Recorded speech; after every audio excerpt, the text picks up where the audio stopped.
وہ یہ کہتا ہے کہ جب مجھ سے کوئی پوچھتا ہے تو میرا جواب ہمیشہ یہ ہوتا ہے، میں خدا سے اس کی مدد کے لیے دعا کرتا ہوں اور پھر خدا پر بھروسے کو عملی شکل دیتا ہوں۔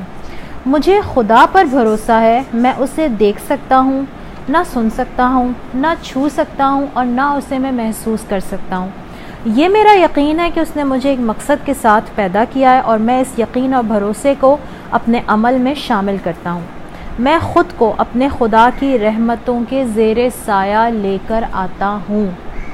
پھر یہ کہتا ہے، کیا مجھے وہ ہمیشہ مل جاتا ہے جو میں چاہتا ہوں؟ نہیں، مگر مجھے وہ ضرور مل جاتا ہے جو خدا چاہتا ہے۔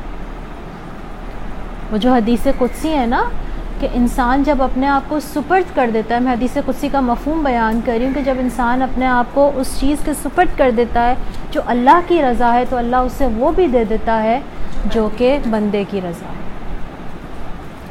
تو یہ کہتا ہے کہ اگر آپ یہ سمجھتے ہیں کہ صرف یقین کافی ہے، یہ بہت امپورٹنٹ بات ہے، تو آپ کو یہ خیال ترک کرنا ہوگا۔ اگر آپ یہ سمجھتے ہیں کہ صرف یقین کافی ہے، یعنی یقین سے مراد یہ کہ بس صرف یقین میں کرتا ہوں اللہ پہ، صرف یقین کافی نہیں ہوتا۔ وہ یہ کہتا ہے کہ آپ کو اپنی مہارت پہ، اپنی کیپیبلٹیز کا بھی یقین ہوگا، اپنی پوٹینشل کا بھی یقین ہوگا، آپ کو اپنی بازوؤں کی قوت پر بھی یقین ہوگا، آپ کو اپنی ذہنی صلاحیت پر بھی یقین ہوگا، مگر اس یقین کو اگر آپ عمل سے ظاہر نہیں کرتے، یعنی آپ کوئی قدم نہیں بڑھاتے عملی، تو اس یقین کا کوئی فائدہ نہیں ہے۔ یعنی خالی خولی یقین اللہ کو نہیں چاہیے، خدا کو آپ سے عمل کی امید ہے اور عمل کی توقع ہے اور عمل کی چاہت ہے۔ اب یہ آپ کے اوپر ڈیپینڈ کرتا ہے کہ آپ اس یقین کو کیسے عملی جامہ پہناتی ہیں، یہ آپ کے اوپر ڈیپینڈ کرتا ہے۔ کہنے کا مقصد یہ ہے کہ انتخاب کا اختیار تو انسان کو خود ہے، اللہ نے اس کو یہ اختیار دیا ہے۔ دیکھیں انسان اور جانور میں فرق کیا ہے؟ انسان اور جانور کا فرق ہی یہ ہے کہ انسان کو اللہ نے سوچنے سمجھنے کی اور اپنے حالات کو بہتر بنانے کی صلاحیت دی ہے۔ جانور کو اللہ نے یہ نہیں دیا۔ جانور کے اندر ایک چیز فیڈ ہے، وہ اس چیز کی فیڈنگ کے تحت وہ صبح کرتا ہے، شام کرتا ہے اور رات کو کھا پی کے سو جاتا ہے۔ اس کے اندر حکمت نہیں ہے، اس کے اندر چیزوں کو اس کے بیونڈ جا کے سمجھنے کی صلاحیت نہیں ہے، وہ اپنے مطابق سمجھتا ہے جتنا کہ اس کے اندر سمجھ ڈالی گئی ہے۔ انسان کو اللہ نے اپنے دماغ کو 200% اس کو اختیار دیا کہ وہ اس کو استعمال کرے، اس کو یوٹیلائز کرے، اپنی کیپیبلٹیز کو استعمال کرے۔ تو کہنے کا مقصد یہ ہے کہ اختیار جب انسان کو دیا گیا ہے تو ہم اس اختیار کو استعمال کیسے کریں گے؟ ہم اس اختیار کو استعمال ایسے کریں گے کہ ہم اپنے یقین کو عملی جامہ پہنائیں گے۔ مجھے اگر خدا پہ یقین ہے اور زندگی میں کوئی پریشانی آ گئی ہے، اب آ گئی ہے نا، اب میں اس کو دھکیل کے پیچھے تو نہیں کر سکتی نا۔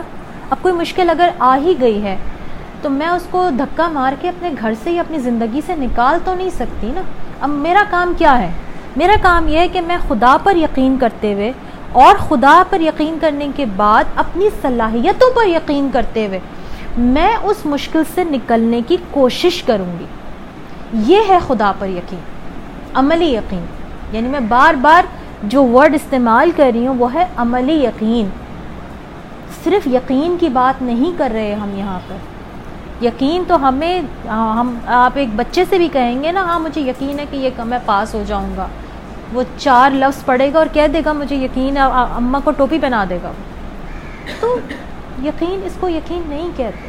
جب تک کہ ہم کچھ کر کے نہیں دکھاتے نا اپنی زندگی میں، عملی کوئی اقدام نہیں کرتے، اپنی زندگی میں آسانی نہیں پیدا کرتے اور لوگوں کی زندگیوں میں آسانیاں پیدا نہیں کرتے، تب تک ہماری زندگی میں عملی یقین کی کوئی مثال ہرگز نہیں آ سکتی۔ وہ یہ کہتا ہے کہ آپ کو بہرحال عمل کرنا ہے، عمل سے تو جان چھوٹنے والی نہیں ہے۔ اگر عمل کے بغیر ملنا ہوتا نا تو ہمیں مصلی پہ صرف بیٹھ کے دعا مانگنے سے مل جاتا۔ بنی اسرائیل کو بھی تو ملا کرتا تھا نا، کھانا آسمان سے ان کے لیے من و سلوہ اترا کرتا تھا نا، ہمارے لیے بھی اتر جاتا۔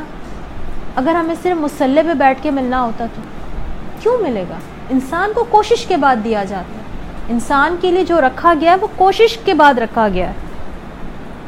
وہ یہ کہتا ہے کہ ہاتھوں اور پیروں کے بغیر میری پیدائش خدا کی طرف سے میرے لیے سزا نہیں ہے. یعنی یہ بہت اہم بات ہے کہ ہماری زندگی میں کوئی بات آ جائے تو ہمیں ایسا لگتا ہے کہ یہ خدا کی طرف سے میرے لیے کوئی سزا ہے کہ مجھ سے یہ نعمت چھین لی گئی ہے یا میری زندگی میں یہ کمی رکھ دی گئی ہے. یہ سزا تو اس وقت ہے نا جب میں سزا سوچوں گی.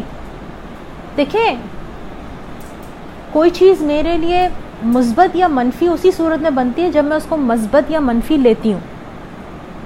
اگر میں نے ایک شخص کو برا ہی سمجھنا ہے تو وہ بیچارہ برا نہیں بھی ہوگا نا تو مجھے برا لگنے لگ جائے گا کیونکہ میری سوچ بری ہے, مجھے اس میں کیڑے نظر آتے ہیں, مجھے اس میں عیب نظر آتے ہیں. لیکن اگر میری سوچ درست ہے اور میری عادت ہے کہ میں لوگوں میں مثبت چیزیں تلاش کرتی ہوں تو مجھے ایک منفی شخص میں بھی مثبت چیزیں نظر آ جائیں گی.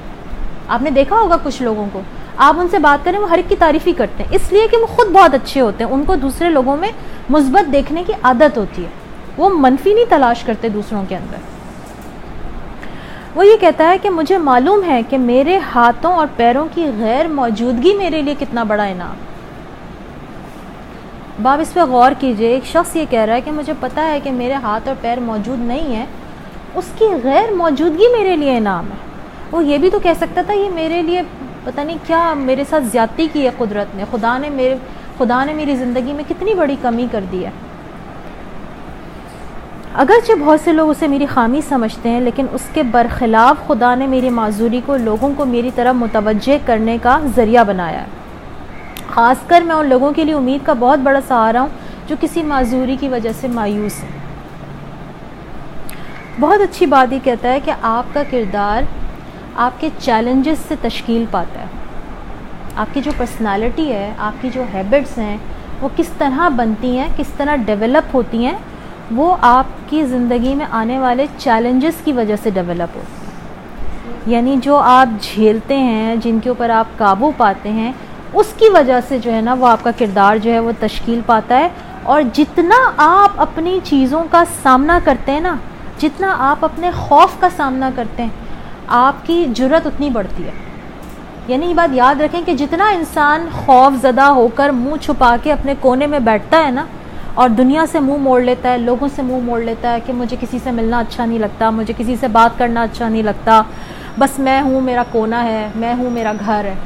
تو یاد رکھیں کہ جتنا آپ ایک کونے میں ہوتے چلے جائیں گے آپ کا خوف بڑھتا چلا جائے گا, وہ خوف آپ کے اوپر غالب آتا چلا جائے گا. اور جتنا آپ اپنی ہمت کو قائم رکھیں گے اور آپ اپنے خوف کو اور اپنے حالات کو فیس کریں گے, آپ اپنے خوف پر قابو پاتے چلے جائیں گے. اور آپ کا خوف پر قابو پانا آپ کی شخصیت کی تکمیل کرے گا.